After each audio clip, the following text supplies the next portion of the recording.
председателе. Владеачките партии ликуваат опозицијата ја поздравува, Дуи ќе ја почитува, амбасадата на САД порачува дека ќе се бара одговорност од сите кои се вмешани во криминал и корупција. Така изгледа ситуацијата во земјава по одлуката на Стейт Департментот на така наречената американска црна листа да ги стави поранешниот заменик премиер и висок функционер на интегративците Артан Груби, како и судијата Енвер Беџети, поради вмешаност во значителна корупција. Ние во минатото многу пати зборувавме за сето ова за кое што сега и официјално нашите стратешки партнери, меѓународната заедница го посочува. Јас можам само да кажам дека во периодот кој што следи, уште многу потврди на сето она кој што сме го имале сомневање ќе излезе во јавноста и јавноста ќе биде запознаена. Шефицата на државата очекува сега, откако реагираа меѓународните партнери на земјава, истото да го направат и надлежните домашни институции. Тоа е еден порака дека мора да се води сметка за нешто што ние во правото го нарекуваме допрен глас, ама ова е допрен силен глас заснован на факти и докази. Не смееме како досега да останеме мирни и така некои кои се нашле на црните листи да си продолжат со своите редовни активности. Ако јавните обвинители треба да постапуваат по допрен глас, тогаш треба да постапуваат и во случајов.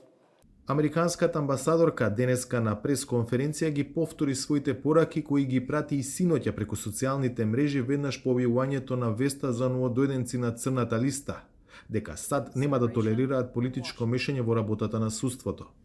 I hope this action makes very clear that the United States Се надевам дека овој чекор многу јасно покажува дека САД можат и ќе ги користат сите алатки кои ги имаат на располагање за да ги повикаат на одговорност оние поединци чии криминални активности ги поткупуваат сигурноста, стабилноста и вредностите на владење на Северна Македонија.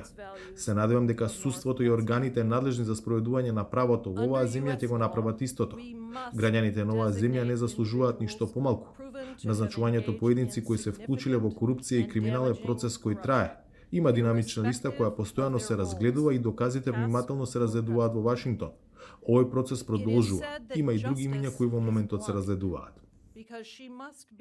Од Дуи партијата на Груби денеска по повеќе од 12 часа од објавувањето на веста изјавија дека ја почитуваат одлуката на Стейт Департментот. Како партија остануваме посветени на стратешката соработка со Соединетите Американски држави на зајакнување на демократските вредности и транспарентноста, стои во кусото соопштение на Дуи. Социјалдемократите во чии влади во изминатите години Груби беше вице-премиер, ја поздрави одлуката на Вашингтон, велејќи дека е исклучително важна во борбата против корупцијата.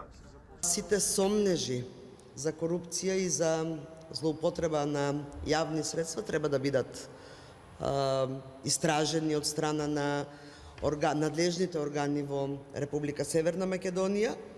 Го охрабруваме целиот правосуден систем во државата да работи посветено и без двоумење и сметаме дека ете еден апел до сите политички партии да се остави на правосудниот систем на надлежните органи. Од врвот на Алијанса за албанците, коалицискиот партнер на партијата на Ахмети, стигнаа повици до Груби и до Беџети да се повлечат од политичкиот живот и од институциите. Борбата против корупцијата означува важен чекор во градењето на владењето на правото и нашата иднина. Ги повикуваме апострофираните да се повлечат од институционалниот и политичкиот живот и да се соочат со обвиненијата како слободни граѓани, пишува Зијадин Села. Еден час откако вчера вечер Стейт Департментот ја обелодени одлуката, самиот Артан Груби се произнесе на социјалните мрежи. Во недостиг на детални информации дознав од медиумите за денешната одлука на Стейт Департментот. Како човек кој својот јавен живот го посвети на одбраната на западните демократски вредности, кој секогаш посветено работеше за членството на земјата во НАТО и во Европската Унија, ова одлука ме засега директно и лично. Ќе се обврзам со сета посветеност и максимално заедно со сите наши пријатели и партнери со кои ја споделувавме визијата и работевме со години за интеграција на земјата во евроатлантските структури, целосно да го разјасниме ова прашање, напиша Груби на Facebook. Артан Груби и Енвер Беџети се најдоа на листата поради вмешаност во значителна корупција, поточно поради примање подкуп за судските процеси кои се водеа против Сашо Мијалков, поранешниот директор на сега веќе расформираната управа за безбедност и контраразузнавање. Инаку и самиот Мијалков од 2022 година се наоѓа на црната листа поради истите причини – вмешаност во корупција. За Гласот на Америка, Владимир Мирчевски.